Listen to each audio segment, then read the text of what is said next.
Hey, hey, hey. What's up,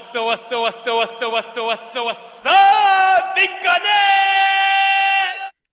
And we are live. Good morning, crypto warriors, and welcome back to the Gym in the Crypto, episode 1083. Today is Thursday, March 16th, 2023, and I'm King, here to bridge the gap between the community and crypto every day, Monday through Friday at 10ish. And today's top stories: Federal Reserve confirms July launch for FEDNow instant payment service. That's right, it's coming. FDIC asks signature buyers to stop all crypto business being reported. U.S. lawmakers accuses FDIC of using banking instability to attack crypto. U.S. Justice Department announces charges in connection with chip mixer takedown. Euler hackers seemingly taking their chances, sends funds to crypto mixer, and scam alert. 300K stolen by fake blur airdrop websites. But first and foremost, we're going to go ahead and take a quick look at these prices on the day, of course. All right, let's see. Bitcoin is coming in hot. A little sideways movement here at $24,821. That is down 0.5% on the 24-hour clock. Ethereum is at $1,655, down 1.26%. Number 6, you have XRP Ripple at 36 cents, down 1.07%. Number 8, Polygon Matic at $1.13, down 3.69%. And we'll say rounding out the top 9 or 10 or 11-ish, I guess, would be Dogecoin at 9 at 7 cents, down 3.7, and Solana 11 at $19.41, down 5%, whereas that Binance USD is holding down the 10th spot. So, which looks like it's losing its peg as well, a little bit, a little few shekels. The trending tokens are Ethereum. I'm not sure if you all saw, but Coinbase basically said if you staked using Coinbase, you cannot get your money back on the unstake. It could take some time for that to happen, maybe months or whatever. So surprise, surprise, a publicly traded crypto exchange tells you can't get your crypto back when you want it. But yeah, so I saw that information about their staking. USDC, of course, USD coin has been trending. That they're if you haven't seen, they wiped away a lot of their books, whatever, with people who are owing capital or this, that, and other. A lot of back end transactions were wiped out. Once that price point dropped down to 80 something cent, people essentially use their arbitrage to pay stuff off. So USDC coin has been trending. And of course, Shibone Inu, Bone. Wow. You have to be shitting me right now. Up 533%. Is this the same as this regular Bone Inu? This is different. I wonder. All right. Recently added is DGen Zoo. Again, if I remember, that's the new one. That guy was pumping. We talked about that the other day. So and Angry Bulls Club. I wonder if this is the same one. So interesting things going on in the space. It never stops. It looks like. Is this, what day did this come out? This came out March 16th. No, is this a different one, or is this the same zoo that the guy made? That where I guess in 30 days, was it I can't think of the creator, some DAO or something made it, and this is that same Logan Paul project. Yeah, this is one that's the Logan Paul project. Okay, he made this one in 30 days. Hilarious. So that's officially on the market, folks. That is officially on the market. Started off at 6 cents, already at 7 cents, but hey, we got a new one. There we go. Just like that. Another cryptocurrency. The market cap is already at 21 million, they're saying, but that hasn't been verified, of course. But interesting for people who like this type of stuff. If it did work, if you remember, they said they had about $700 million in pledges, essentially. So we'll have to take a look at this one. DGen Zoo is now on the market, though. So that's be interesting. And then what was the other one I just looked at? I want to see the other one. Is Shibone Inu? That's not the bone one, is it? Is this a different one? Who knows? Another project that just came out a few days ago. But new projects are out there. The day is going. Crypto is still alive and well. Let me give some quick shout outs to everyone in the chat. What's going on? Bitcoin Madam, Larry N, Wendy Nichols, Lift Hunt and Game, Patrick Walter, Ross Shu, 64 ECG, JB. My light tax was locked in SVB, but the feds gave me a bailout. That's what I'm talking about. Heavier Productions, top of the day. Let's see who else we have. Bill Spliff, Mr. Lima, Smitty Farms, BK Born, Best Outrage, Jake Fever. Today is a celebration. 3 years ago today, March 16, 2020, I was able to buy a full coin in one transaction. Yes, sir. Never forget days like this. That's what I'm talking about. What else do we have? And Cario, good morning. Virgo and Unico, KB. All right, let's jump into it. It's a lot going on. I'm going to try to get to these stories without taking up an hour of your time, but it is a lot going on. Today's theme is really gang versus gang. Listen, I love days like this. Excuse me.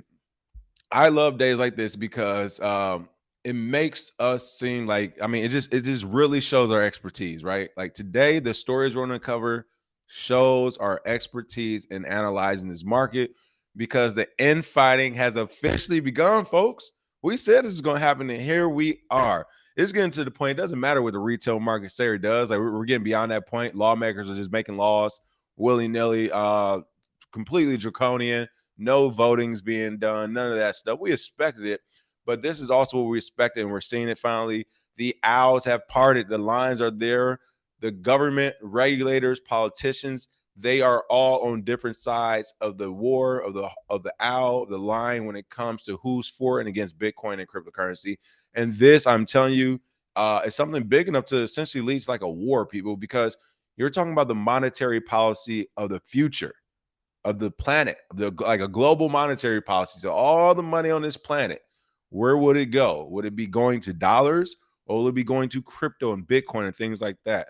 So when you're talking about something of that magnitude, yeah, like at first everybody was on board to kill crypto until they started making money from it, right? Till their kids started getting involved. Now they're like, well, let's slow down. But some people don't want to slow down. So they're like, no, I thought we was going to kill it. You're like, oh, I talked to him and I looked at them and they weren't that bad. What you mean they're not that bad? I thought we was going to kill them. And now all of a sudden they don't want to kill them. So that's essentially what's happening. Let's jump into it. I mean, again, these stories prove that we are not just wearing tinfoil hats, but the infighting has begun. They're mad at each other. But before we talk about that, we have to talk about the Federal Reserve. This is the reason why everything's going on in general. We've, again, when COVID first started, the United States was already ready to launch a CBDC. The first bill that came out, the first draft bill that was talking about essentially giving COVID relief funds and PPP loans and all that stuff, they were going to do it by airdropping you digital currency. That was the initial plan. It was written up, like it was reported.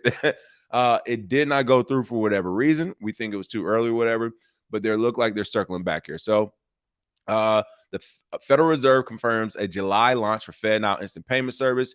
Again, goes along that summertime theme we all been thinking. The FEDNow service aims to reduce the gap in payment time between the United States and financial institutions. The United States Federal Reserve has confirmed a July launch date for its long-awaited instant payment system, seen by some as an alternative to central bank digital currencies and stablecoins. The instant payment network will settle payments in seconds and can support transactions between consumers, merchants, and banks. It does not rely on blockchain technology. Okay, so it won't be like a true cryptocurrency. All right. It's a significant step for the government as it's controlled by the Federal Reserve. Clearinghouse RTP network, which also offers real-time payments, is operated by a consortium of large banks. I hate that this actually, can you all believe it's a significant step for the government as it is controlled by the Federal Reserve, a private company. That's pretty funny.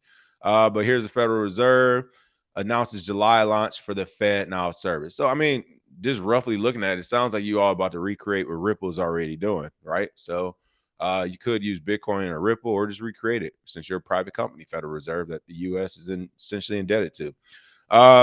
March 15 announcement, the U.S. Fed said the debut of FedNow is set for July with the U.S. Treasury and a diverse mix of financial institutions of all sizes ready to use the network from launch.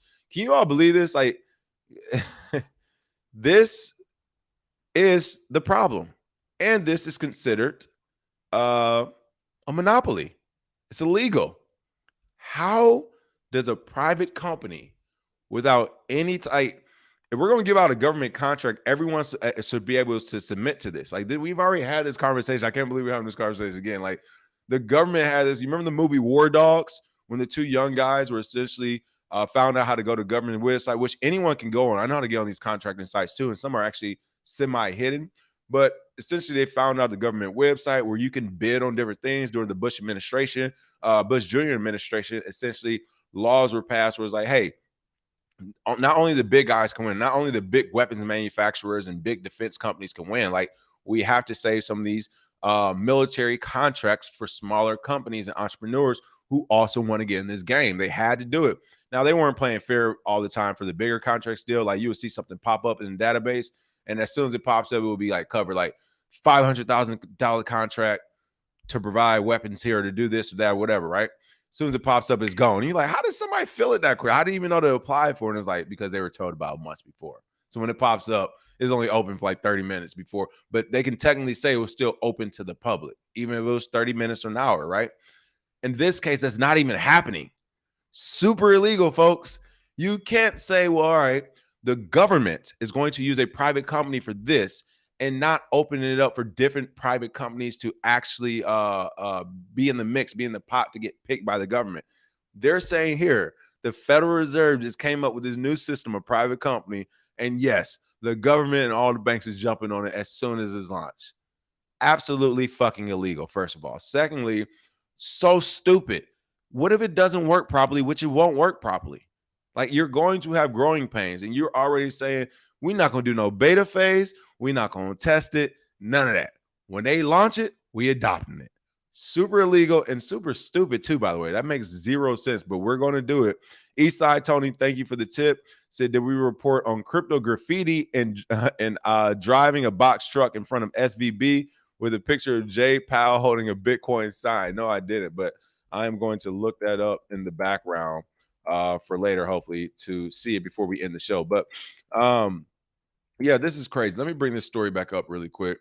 This is crazy. FEDNow says that we're going to launch in July. U.S. Treasury, U.S. Treasury, funded by taxpayer dollars, government, is saying we're ready to use the network from launch. A private company. You got to love it. The Fed said it will begin the formal certification of participants during the first week of April in preparation for the launch. Early adopters. Look at this. This is what I mean by them trying to steal the narrative. Early adopters. Early adopters of what? You know?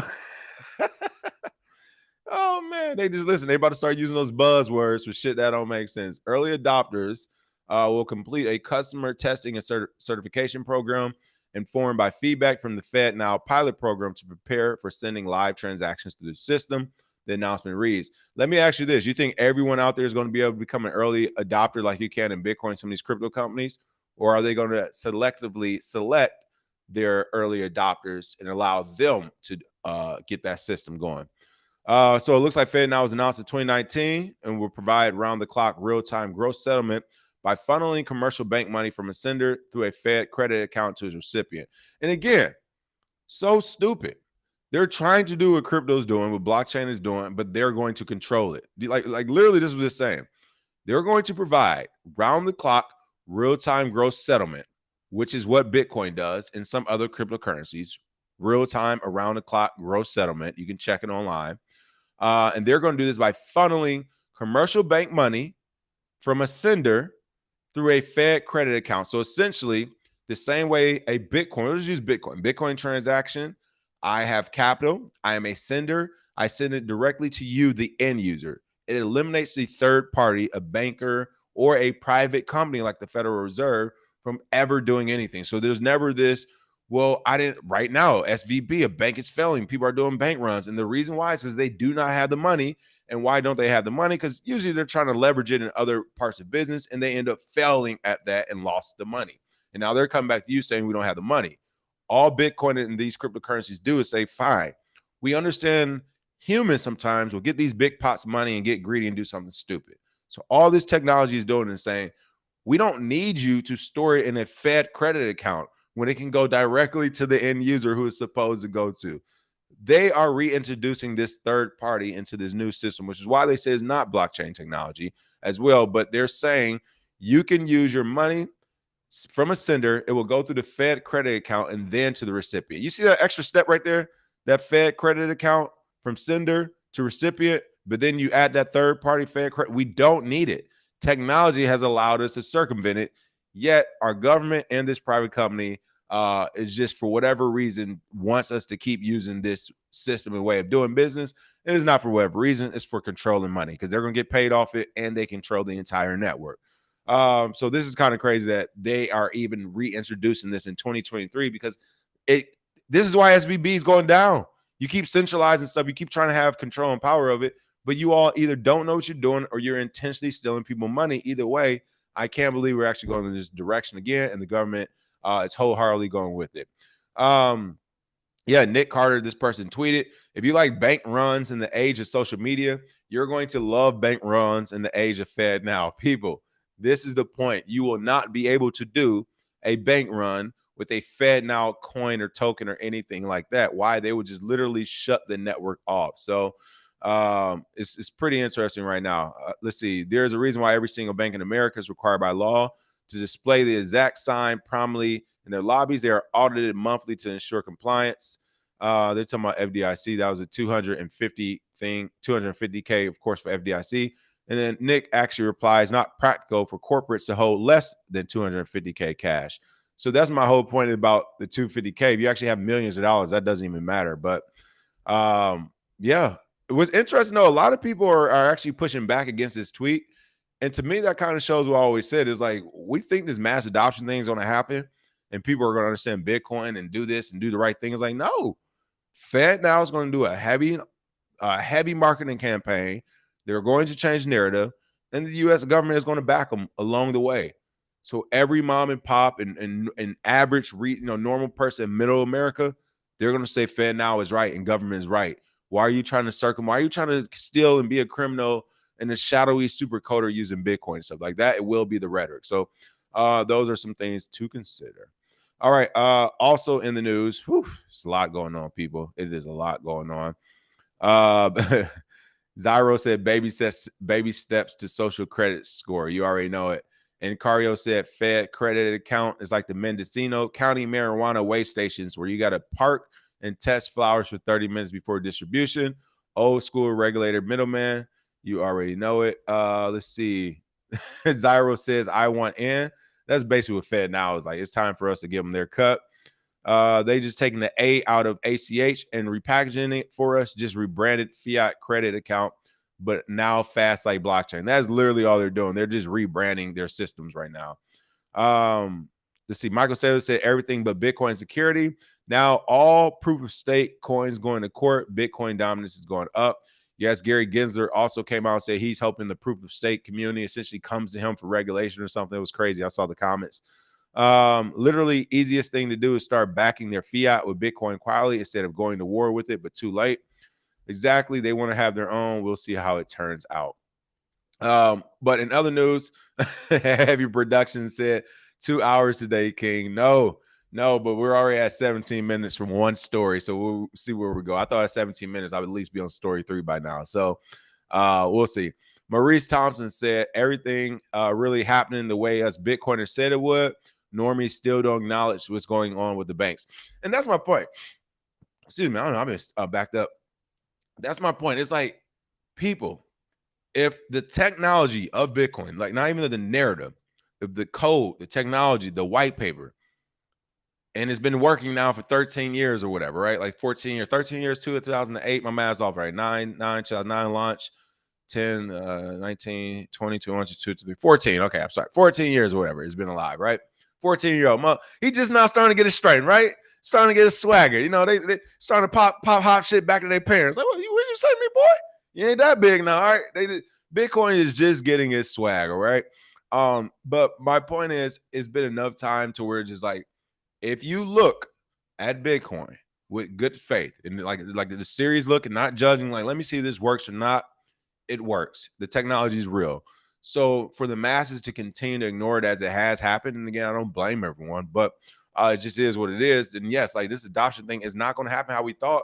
Normies still don't acknowledge, like, they're still believing in the banks right now. Like, you literally have bank runs and people are like, well, I'll just switch and go. They're saying Chase is reaching its record high deposits in history. So people are still believing in this old ass system, and they're going to keep believing as long as the government tells them to. So can't be mad. It is what it is, but just keep that in mind when we're thinking about this adoption or whatever. All right, this is crazy. FDIC, I mean, they're making it clear. And this is what I mean. Where did the technology touch you? FDIC adds signature buyers to stop all crypto businesses being reported. The FDIC regulators have reportedly required any buyer signature bank of signature to agree to give up all cryptocurrency business at the bank. That's right.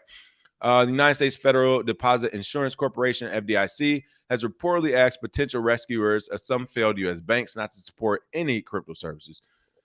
The FDIC regulators have asked banks interested in acquiring failed U.S. lenders like Silicon Valley Bank and Signature Bank to submit bids by March 17. Reuters has reported. I always get those names confused. Silicon Valley Bank, SVB, and Signature. The authority will only accept bids from banks with an existing bank charter, prioritizing traditional lenders over private equity firms. Again, like how do you get to, well, you got to be somebody we've been known for a while. You can't just be some new guy on the block, but whatever. The report notes, citing two familiar sources with the matter, the FDIC aims to sell entire businesses of both SVB and Signature, while offers for parts of the banks could be considered if the whole company sales do not happen. Now, the caveat is the FDIC has also required any buyer of Signature to agree to give up all cryptocurrency business at the bank. Gang. This is the strongest of the strong arm tactics I have seen. And it's probably one of the most blatant, where they're really coming out and saying, fine, if you want to buy this bank, you can, as long as you in the crypto side of the house. Hell, that's why some of the people want to buy it. What do you mean? Hey, you can buy the bank, but don't cut out the one part of the project of the bank that could probably make you the biggest return, which is why they were doing it to begin with. They weren't into crypto and stuff because it looked cute. Like, what are you doing? Like, they were into it because they wanted a high rate or high return or whatever. Why? Because the traditional market has been terrible, whatever. So it's pretty funny that they're saying like, hey, don't buy it, or if you do buy it, don't, get rid of the crypto side. Whereas as a buyer, it's like, bro, I'm buying it because of the crypto side. I'm buying it for the crypto relationships, for the crypto assets. I'm not buying it for the tradition. I'm not trying to get a discount on some shit bank on the traditional side. I'm getting a discount on a innovative bait on the crypto side. So it's kind of weird where they would actually say buy it, but you can't do any crypto business. So it's like, you want me to buy a bank that had at least have their business in crypto and then get rid of it and then go to the traditional side and compete against the Wells Fargos of the world, who we know is intertwined with the government, the JP Morgans and the Bank of America. I'm supposed to compete with them? Hell no. Hell, that's a bad buy. But again, this is New York-based Signature, so I can see how they can get that pressure to get rid of crypto over there. Again, major crypto-friendly bank in the U.S. The bank is known for many partnerships, as I mentioned, like Coinbase, Paxos Trust, BitGo, bankrupt lender Celsius, among others. And they're actually asking people to sell, essentially to give up that part, give up the Coinbase part of the business, but come back and do a savings account. What? Crazy. But Tom Emmer actually sent a letter to the FDIC, which we're going to just segue into right now. And again, this is what I mean by the war has begun. After the FDIC came out and said that, shout out to Tom Emmer. I don't know if he's being real or if he's capped right now, if he's lying, he's full of it. But either way to continue to pressure your own. So let's give him a round of applause there.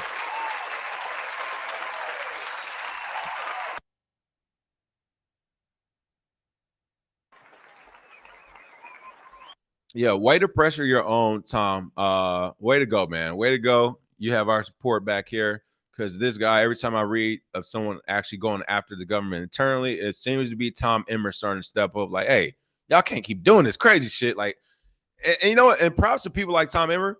Maybe Tom isn't all the way against his counterparts, but he's smart enough to be like, listen, if you all keep doing this as far as the draconian way you're doing it, you're going to lose people. Like, we're going to lose the adoption of this. So he's doing something to push back. So shout out to him. Really quick, I'm looking at the comments now. Let's see. Virgo says, as far as normies, I'm at the point of just letting lemmings. Someone that has to do the manual labor may as well be the people who fight to stay where they are. So that's what I mean whenever I say I'm a part of gang too. And it's like, as much as I want to help everybody and do all blah, blah, blah, like if people choose to keep being sheep, like you can't stop a sheep from being slaughtered, people. Like, you know what I mean? The cattle is a cattle. Like, you can't make a cattle something now. Something, it is what it is. They just graze. They sit out there. Wolves come, wolf dogs, a sheepdogs try to save them. Shepherds trying to lead them where they need to go, but they're going to be sheep, going to be sheep. So I'm with you on that. I'm beyond trying to save people, adults especially. those over the age of 18 who have the same legal voting right as me, unless they're conceding their vote to me, unless they're conceding their power to me, then no, I'm not helping nobody. You're right. Someone has to do the hard labor. And yeah, I mean, someone has to do the work. So no, the saving is done. All you can do is provide information for those who understand how to decipher information when to listen. They can. Those who don't, hey, it's you gotta leave them, man. It's unfortunate. You gotta leave them at this point. But Tom Ember saying, hey, we're not going to have this. We're not going to take it, is what he's saying. Our famous quote here. Let's go ahead, Chappelle. We're not going to take it. That was Tom Emmer. The collapse of Signature Bank, Silicon Valley Bank, and Silvergate Bank has had many in the space reeling, but is the U.S. government trying to choke off digital assets? Yes, we've been saying there's been a war. Tom Emmer, the majority whip of the United States House of Representatives, has reiterated concerns that the federal government is weaponizing concerns around the banking industry to go after crypto. Thank you. Like, it is so blatant. And again, I asked the American government and these private institutions here, where did the Bitcoin touch you? Where did the zeros and ones tickle your tummy? Did you go go home late one night and a big Bitcoin bee jumped out your hallway closet? I want to talk to you, buddy. Like, what happened? Where did the technology touch you? Were you, eighth grade, you're taking a test, the teacher asked you a math question for everyone, and the calculator didn't work? Like, what happened? What happened to where you all in the government hate technology this much? Because it is obscene. In a March 15th letter, so yesterday, Emmer called on Federal Deposit Insurance Corporation Chair Martin Grunberg to answer questions as to whether the government corporation has specifically instructed banks to not provide services to crypto firms or suggested doing so may be an onerous task. The Minnesota representative cited claims from Signature Bank board member and former U.S. Rep.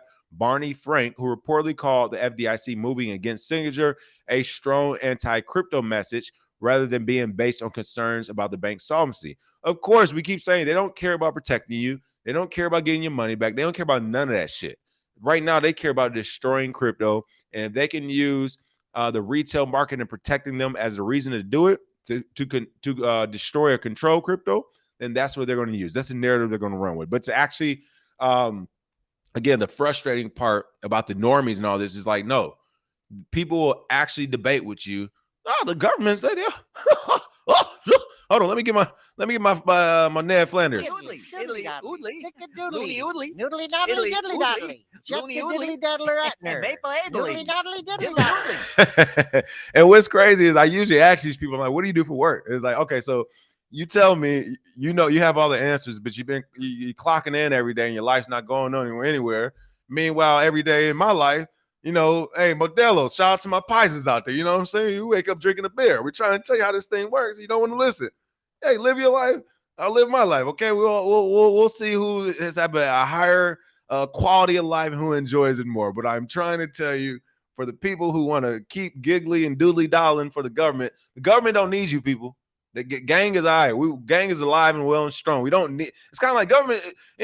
I'm not comparing it to this, but I say you should compare it to this, just for the people who can't. For the average person, like most gangs, most gangs are saying, "Hey, we're God to you." So for many people, government is God, right? And I say that because their word is going to be God. What they say is going to be God. People are going to follow it blindly, and that's what's going to happen. So, for the people who want to fight back, folks. It's crazy, but you literally now have Congress people. You have Tom Emmer saying, yo, this isn't right. So, where does it stop? You still have people pushing back, and you have representatives in the government saying, no, this isn't right. People, it's not right. It's not right. It's not right, but it's happening. So, again, shout out to Tom Emmer. Going against the FDIC. He said these actions to weaponize recent instability in the banking sector catalyzed by catastrophic government spending and unprecedented interest rate hikes are deeply inappropriate and could lead to broader financial instability. That is what's going to happen. And you know what, Tom? They might actually be trying to do that. So when the FEDNow program launches in July, everyone is in so much disarray. It's like, all right, you can't trust the banks, you can't trust this, but you can trust the FEDNow not really blockchain program where all the capital is going to be centralized, and if any hacker knows they're doing, they can get most of it. I don't know, right? But here's Tom Emmer. Today, I sent this letter to FDIC Chairman Grunberg regarding reports that the FDIC is weaponizing recent crypto instability in the banking sector to purge legal crypto activity from the U.S. And here's that tweet again. 2,500 retweets right now. People are thanking this congressman. I mean, it's about time, right? And this is what we mean, where it's like, finally, like, this is what we've been waiting for, where it just doesn't have to be the Bitcoin Zays and kings of the world talking about this and fighting every day. We actually now have someone in there speaking for us. I want to look at this tweet, though. It says, it seems like you guys had no real power to actually do anything about this except write mean letters and scold people in hearings. And this is what I mean by, I'm not sure. I'm hoping that Tom is doing as much as he can behind the scenes, but technically on the forefront, this is just like kicking dirt. Like, oh yeah, y'all shouldn't be doing that. Wink, wink. But we're going to keep doing it. But some of us are going to say something. So hopefully that's not what it is. Jay Fever said, real rap, bro.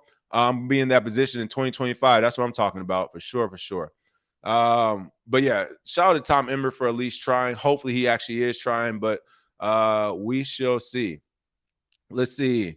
Yeah, Digital Risk Lab said, the people we are working with aren't even government officials, LOL. That's what I'm telling you, man. It's too crazy. And then Eastside Tony, you know what I'm talking about. Hey, yeah, hold on. Eastside Tony said, Pisa gang. Shout out to my Pisces out there. For those who don't know, that's another story for another podcast I need to start. But one of my earlier business partners was a Mexican guy. We got very close, but before we got very far apart, he ended up passing away, dying a year or two ago. But yeah, you know, let's just say I was in Southern California. I'm in San Diego. This guy's been all over California. He actually had some experiences of his own doing some white collar stuff that wasn't great. But yeah, he put me on everything about Pisces in California and everything that's going on. So I know I'm all in it, people. I know, and I have nothing but love and respect for the folks. So shout out to them. I've been in Mexico with them a ton of times, listening to some all types of songs. I can't remember the names of the songs where they be playing the songs, but yeah, man, I know all about it. So shout out to him. Shout out to him. All right. So that's enough of Tom Emmer and these U.S. lawmakers, but we're not done talking about the government. Now we're going to head over to the U.S. Justice Department. People, they're doing it again. It looks like they might be going after developers. U.S. Justice, not even might, they are going after developers. You remember we were talking about tornado mixer and all that stuff, how the government went after the developer of that.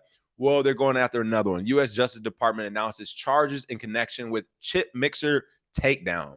That is right. Minh Quoc Jin, a resident of Hanoi, Vietnam. Can you believe this? Let me say that one more time. A resident of Hanoi, Vietnam. I can't believe this. Has been charged in Philadelphia with a number of offenses as the operator of chip mixer. A resident of Vietnam is being charged in Philadelphia with a number. Like, for one, this just shows how big of bullies we are. What government is letting their citizens go to another government because they're like, could you imagine if Russia and China literally just started charging U.S. citizens? Oh, y'all was using AliExpress and Alipay last year? You was buying shoes from a factory? Hey, that's money laundering us. We need y'all to come to China, come to Russia, and we need to talk to you about this. Like, could you imagine you received a summon from a foreign country here in the United States? The United States would literally respond with a bomb the same day. Like, we would respond with the most aggressive stance that we had. We would attack. We would attack and literally kill people. I want to make sure we understand that. And your taxpayer dollars would help that. You would be in on this, right? Every time you go to gas station, all that shit, you'd be in on funding that bomb. We'd be behind gang on this. So I just want to make sure we're on the same page about what we're doing when we say residents of Vietnam. Yeah, we're charging you with this. Residents of this country. We're charging you, like, are you out of your fucking mind? No. Imagine if the shoe was on another foot, people. This is crazy. But we're going to do it anyway. Why? Because we are gangsters. And of course, you all already know how the game go. From here on, nothing goes down unless I'm involved. No blackjack, no dope deals, no nothing. A nickel bag gets sold in the park. I want in. I don't care if that park is in Vietnam. I want in. And that's what the U.S. Attorney's Office is saying as well, and the Justice Department, as they're pressing charges against a resident of Hanoi, Vietnam, in connection to the operation of Chip Mixer. The announcement came shortly after it became known that a Europol action led by German law enforcement had closed down the Vietnam-based crypto mixer. So, of course, Europol. What's the other one we do out there? What's got the Russian president's panties in a bunch? NATO, Europol, all this stuff. When it's like Europol, NATO, this is all American people. Like we're backing all of these moves as well. So we're in it, which is why after they led the action, we came in to get our cut. I mean, it's not even me with a tinfoil conspiracy. It's like, no. They did it. They led the action the same way. We got Alexander Finnick here in the United States. You know, the guy from the defunct exchange BTCE. We said he money laundered. Russians said they wanted him back. We want him back. He was arrested in Greece, transferred to France before eventually we got him back after the whole Brittany Griner thing. If you remember, they sentenced Brittany Griner 9 years. France sent him to U.S. the same day, next day or whatever. Those were U.S.-led actions. That wasn't conspiracy theory. It was U.S.-led action. So this is the same thing. Germany and Europol is coming down with them. And then the same day, the U.S. is like, all right, it's time for us to get our cut. These are U.S.-led actions, all right? But the U.S. Attorney's Office in the Eastern District of Pennsylvania, they say, hey, New York ain't going to be the only one eating. If it's that easy, I ain't mad at you. They say if it's that easy to rob companies, New York won't be the only one doing it. We in on it. But the Eastern District of Pennsylvania is charging Mink Quote Nguyen with money laundering, operating an unlicensed money transmitting business, and identity theft, it said. Can you believe that? You're money laundering. I'll leave the money. Let's say the money laundering is real, but operating an unlicensed money transmission business. Again, could you imagine if Russia and China sent me a summons? Let's say China sends us something that says, you're not operating within our rules of our media. You're not, like, the way you speak and stuff and things you talk about, that's not what we want from our media. And you're breaking our media licenses to speak on YouTube. And it's like, but I'm in what are you fucking talking about, China? They're like, well, all right, you don't want to listen to us? Fine. If you ever go travel outside the United States, we will capture your ass and bring you back to China to hold you against these charges. Like, literally, that is what's happening right now. If that is not scary to you, you haven't traveled, like, you don't, like, literally imagine, oh, I'm gonna go to Cabo this week. All of a sudden, all these Chinese agents are in Cabo now. They're in Mexico. Maybe Russian agents are in Mexico now. Wait, is that so?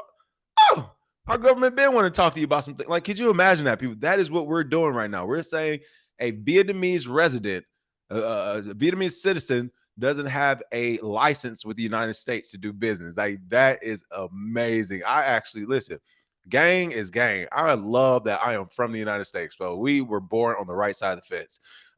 These crimes carry a maximum penalty of 40 years in prison. So the shakedown is real. Jin was identified as the creator and operator of the online infrastructure used by Chip Mixer. He's a developer. They are arresting developers from foreign nations. I gotta pause this one more time.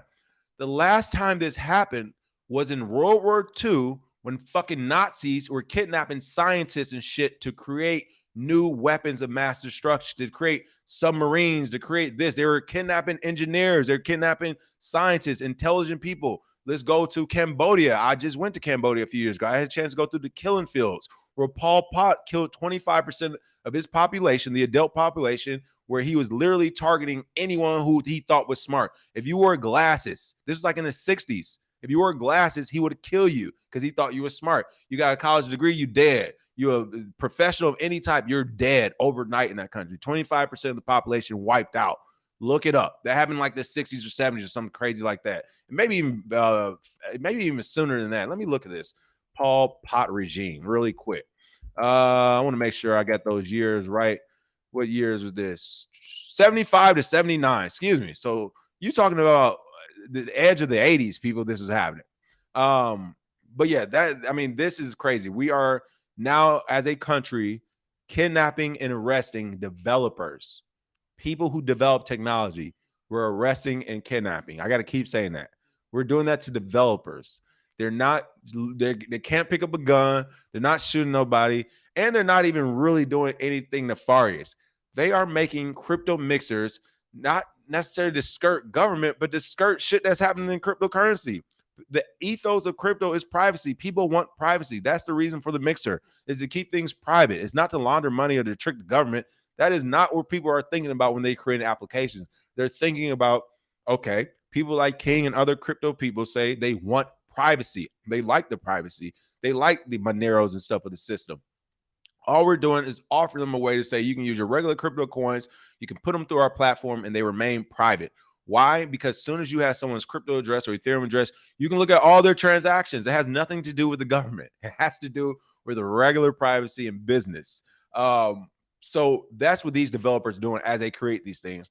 And then you create it, and the government's circling back and like, oh, we got to arrest your smart ass. You over here confiscating capital and funds? Like, no, hell no.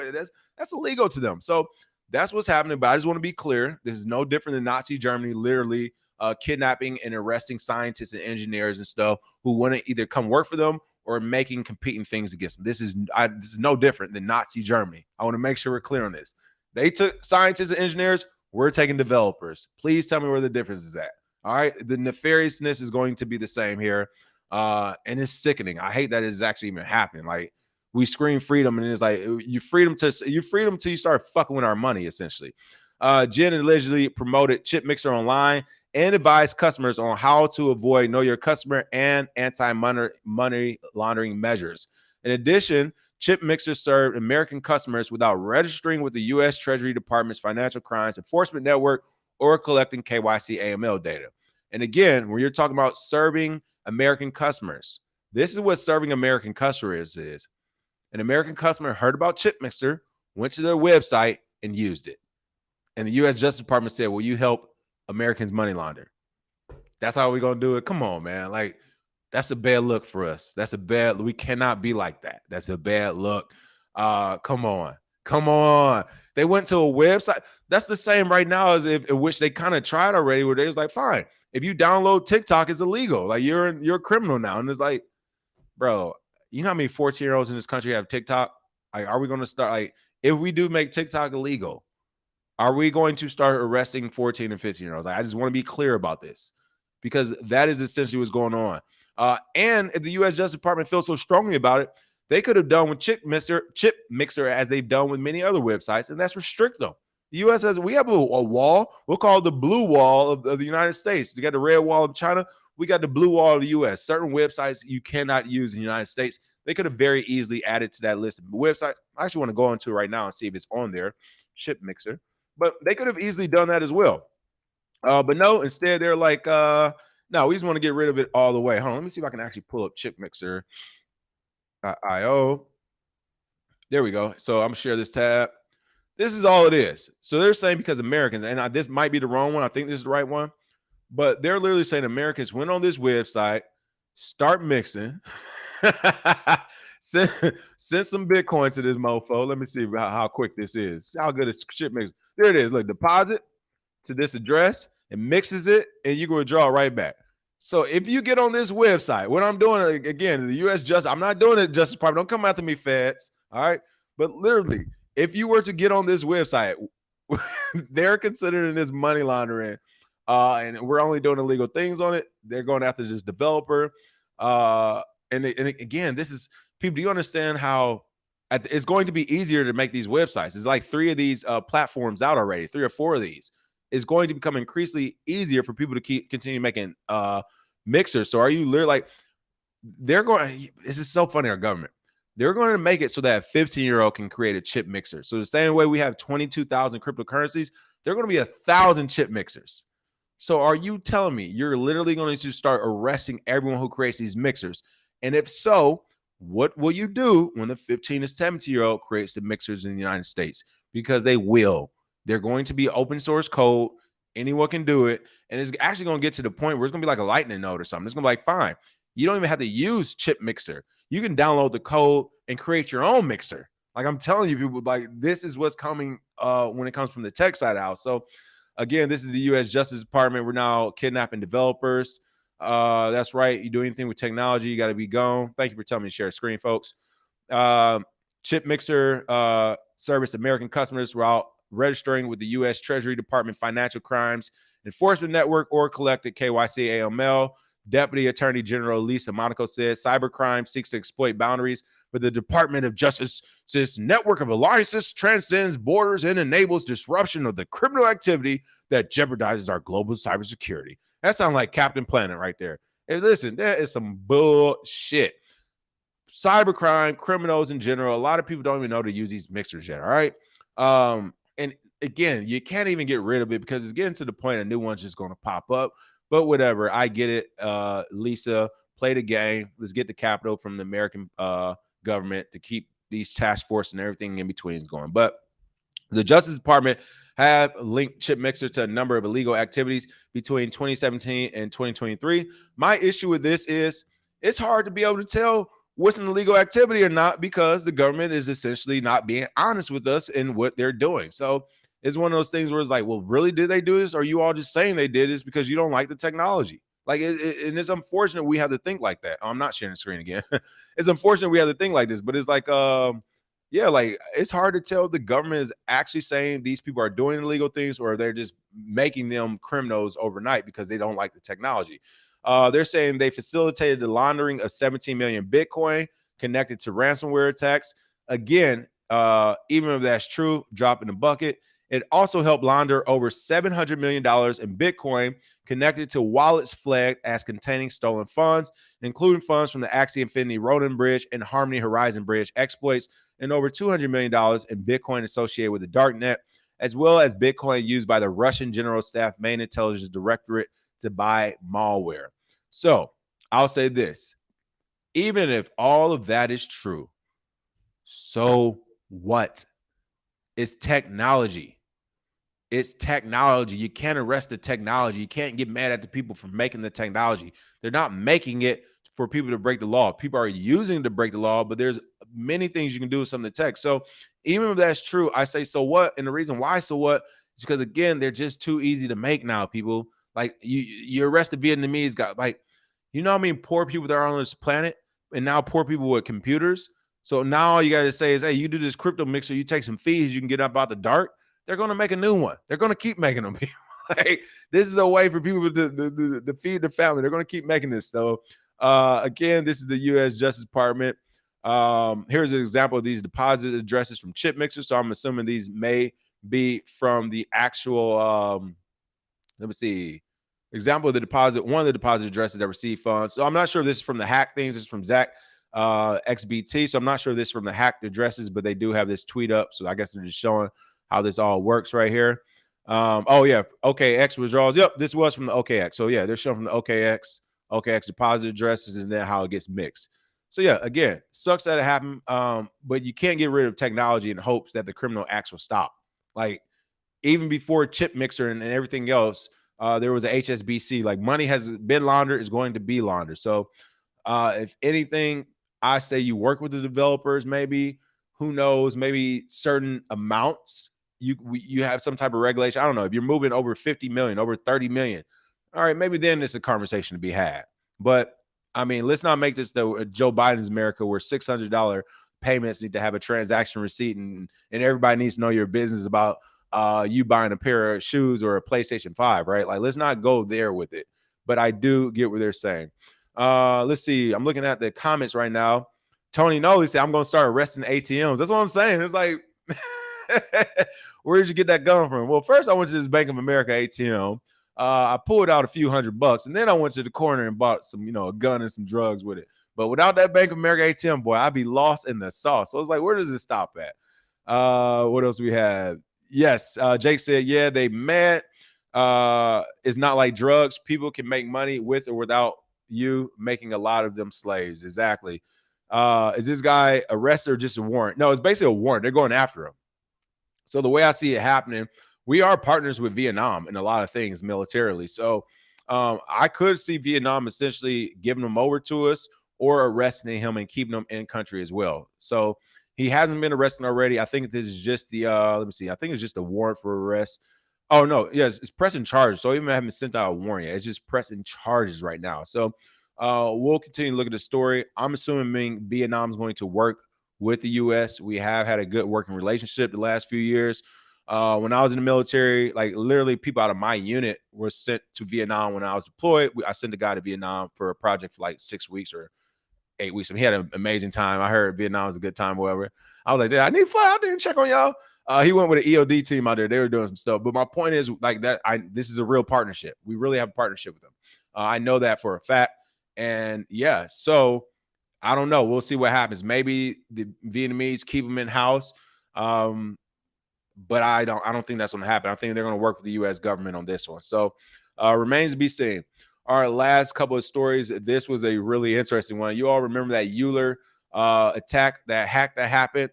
Well, a couple of things that happened since then. Yesterday, essentially, Euler, the platform came out and said, hey, here's $20 million, which I actually give them props for. They offered $20 million for the hacker to return the rest of the funds. Or they said, face law enforcement. I would not have threatened him. I would have just left it at the 20 million and said, hey, good faith. They said, keep 20 million. Please send the rest of us back.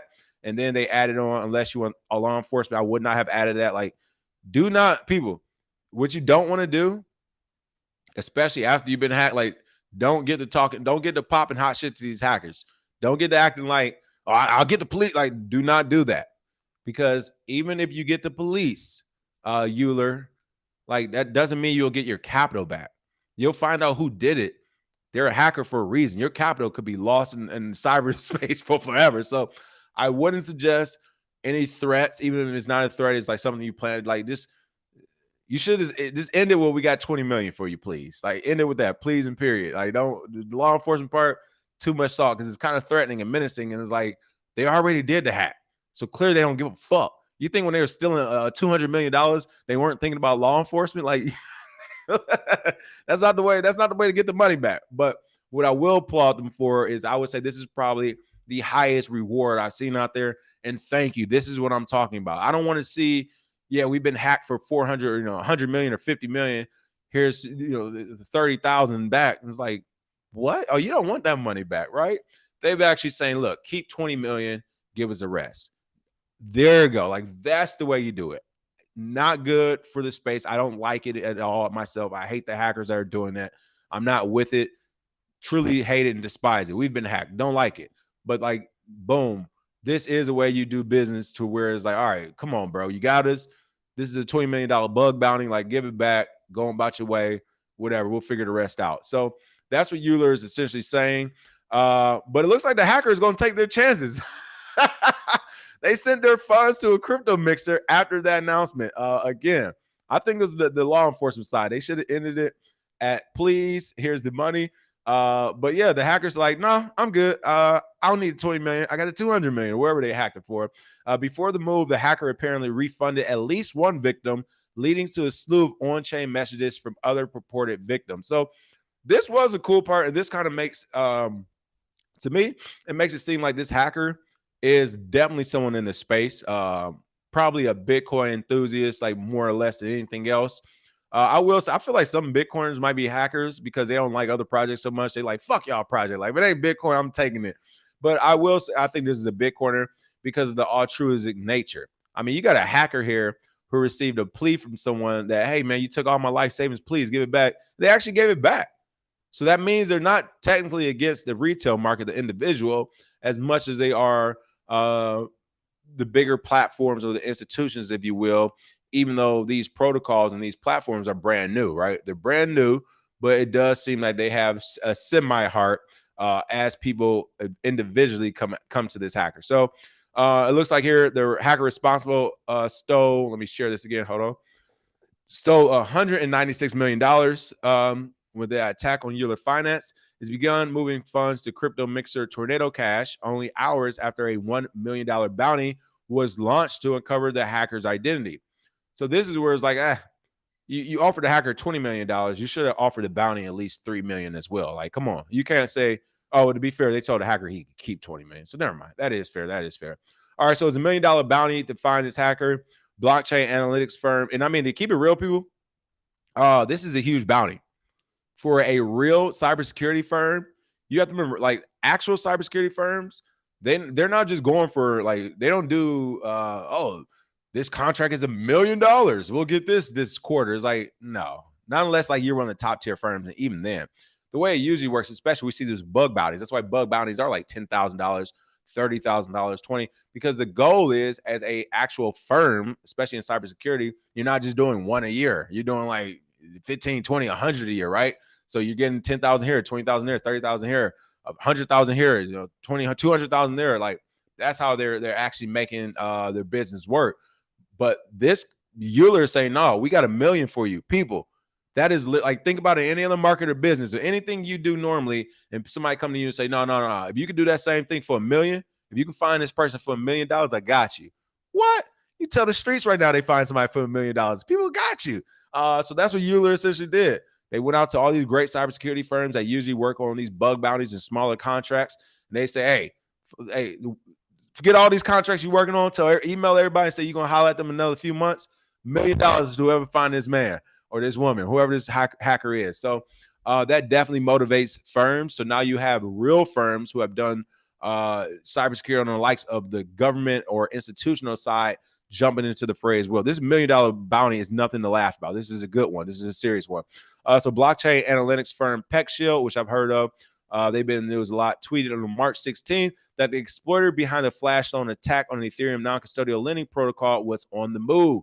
The exploiter transferred 1,000 Ether, approximately $1.65 million, through sanctioned crypto mixer Tornado Cash. You see that, folks? It's sanctioned, yet the technology still works. No one cares about the word sanction when it's technology, which is why we have to take a different approach. And here's the PEC show actually showing you that address through Tornado Cash. And this comes only hours after Euler Labs tweeted it was launching that $1 million reward for information leading to the attack and arrest and the return of all funds. So a lot of things need to be met before you receive that $1 million, but if they are met, they're definitely going to give it to you. Also, a day earlier, Euler sent an on-chain message to the exploiter's address, warning it would launch that bounty if 90% of the funds weren't returned in 24 hours. So they did launch it. It is happening. However, the last thing I want to mention is the Euler hacker, of course, returning some of these funds to one of these retail investors. PeckShield noted that around 100 Ethereum worth about $165,202 at the time of writing was sent to a wallet address that is likely owned by one of the victims. An on-chain message sent by the wallet address had earlier pleaded for the attacker for the return of their life savings. And you can see that here. And people, this is where we're talking about when you talk about Bitcoin ordinals or all this information on the Bitcoin blockchain and Ethereum. Like, this is what's cool about crypto and stuff. Like, you can literally go on chain to a transaction and put a message in. Like, that's what they did. Please consider returning 90 to 80%. I'm just a user that only had 78 wrap stake Ethereum as my life savings deposit into Euler. I'm not a whale or millionaire. You can't imagine the mess I'm into right now. Completely destroyed. I'm pretty sure 20 million is already, because you remember he was offered 20 million. They literally wrote a message on chain to the hacker, and the hacker responded. People, goodness gracious. I mean, I hate this. Like, I hate that I have to make this example of this, but this is self-regulation. This is self-regulation, unfortunately, but this is crazy. Someone said, I don't think the great leader North Korea would show mercy to random beggars. That's pretty funny. Everybody always blames North Korea for the hacker. Kudos to the hacker for showing that guy mercy. This isn't Kim Jong-un. The hacker got a conscience. People are saying, like I said, I think the hacker has to be a Bitcoin maximalist, somebody with altruistic nature to do that. But again, it kind of is weird too, where it's like, for the hacker, are they sensing a disconnect from the platform and the end user? Because again, for hackers out there listening, if it's a DeFi platform, yeah, you are hurting us. Like, we're the ones providing capital. Like, yes, banks are as well. Don't get me wrong. Banks are as well. But unless you're a hacker who's going to take the time to do the research to see if the majority of the capital in the platform and the DeFi platform is coming from a bank or coming from actual end users, which I doubt anyone's doing that work as a hacker and more or less seeing money and taking it, then yeah, you all are actually taking from the retail market, from the regular market. Like, for those who are in our classes, that we provide liquidity to different things. We show people how to provide liquidity. So I'm with this end users. Like, yo, I'm not a whale. Like, yeah, I might have a couple 100,000 in the market, few like, but I'm not like where you can just take it all and I can do it again tomorrow. Like, no, that's it. So I'm with them. That was a plea that worked. I'm glad it worked, but it doesn't look like the hacker's slowing down anytime soon. I don't see like 100 more pleas and they start sending back everybody money. But I'm glad that at least one person was able to get it back. So that's pretty cool. Let's see. Yeah, Zyro was like, they got talked into offering the $20 million. So they added that or else in spite of it. Like they shouldn't have said the or else part. People, you can't shit talk a hacker, man. You gotta be careful. You can't mess with the hackers like that. Hey, listen, I would know. I tried everything back in the day.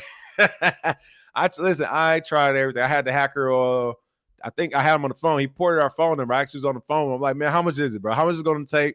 I was like, let me try to offer you some money. I tried it all. Like, you can't negotiate with terrorists. It is what it is. It's just happening. So it's crazy.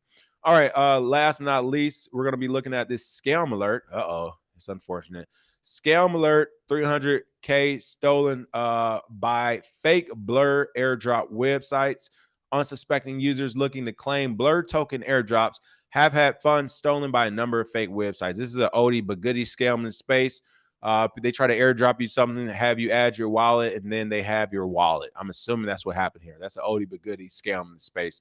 Scammers continue to prey on non-fungible tokens, NFT users looking to claim Blur token airdrops through numerous scam websites. According to data from TrustCheck, over $300,000 has been stolen from unsuspecting users that have linked wallets to malicious websites. The legitimate Blur platform is a newcomer to NFT marketplace space, making waves in the industry, of course. But the platform is also performing 3-phase airdrop incentive schemes where 10% of Blur's total token supply was distributed to users based on their trading activity in its second token airdrop scheme from February 15th. The first airdrop was retroactive, but now that people are seeing this incentive and all these airdrops, the whole hacking and scamming thing is happening as well, where essentially people are just creating fake websites, fake things and saying, hey, claim your Blur airdrop here. People are clicking, connected their wallet, and boom, 500 here, 700 there, 2,000 there, 1,600 there. Next thing you know, you have 300,000. And for a hacker, that's a light day of work because all they had to do essentially is probably create a website and a place to actually get all that crypto sent to. So again, data share with Cointelegraph from the Ethereum-based Web3 browser security extension TrustCheck revealed that over $300,000 worth of funds have been stolen from 24 different scam websites since February 15th. A handful of these websites are still functional, with users warned to be wary when connecting wallets. And this is what it looks like. Money printer. And to me, this is like, is this part of the advertisement? No, this is this to me are the tall tale signs of scammers. Money printer go Blur. People, when we be saying that, we say it as a joke because that's what scammers use. And they're actually putting it on websites and people are actually doing it. So it's funny, but it's sad at the same time. Money printer go Blur. And people actually connected their wallets. You see here, connect wallet, claim Blur, log in. I certify I'm not a US person. Like, man, you talk about scamming. So it's unfortunate that people fall for this stuff, but yes, nothing is free or easy. The websites use smart contracts that automatically prompt transactions when users connect their Ether to the wallets. Again, this isn't a new type of scam. It's just new that they're doing it now on Blur. So make sure you're watching out on those airdrops. Make sure they're coming from the official team. One way to always check is to check the Twitter, check the Discords, check everything. And even after you check those things, I would still give it a couple moments before you just blindly start clicking everything, because sometimes those spaces could also be hacked. If someone hacks a Twitter message, sends you to a fake website, you go to the fake website, and then boom. So always make sure you're double checking, rechecking, and you know, you're making these transactions right, because once they're sent, they are sent. All right. Other than that, that is the show for the day for the most part. Let's see. Looking at the last few messages to see what's going on. Jake Fever said he would have messaged back, no keys, no cheese, saying the hacker to the individual. That's pretty funny. What else is going on? Miss Grooves by Chucky said, anything we should know about the ISO 2022 March 20th thing? That's Bitcoin's there. I got to ask him about that stuff. You know, he got the tinfoil toboggan going on. Let's see. Any other comments? I think Satoshi Son said, my grandma gave me that crypto, talking about the guy who got his crypto hacked. That's pretty funny. Yeah. So that's it for today. Make sure you smash that like and share. We are planning to have a Bitcoin Friday tomorrow. The only thing that may stop that is the news. I mean, the news has just been super slow. Everything is SVB, Silvergate, and I forgot the other name or whatever, to kind of figure out what's going to happen in the market here. But we'll continue to watch. Make sure you smash that like and share, and we'll see you all tomorrow with some more of that good crypto.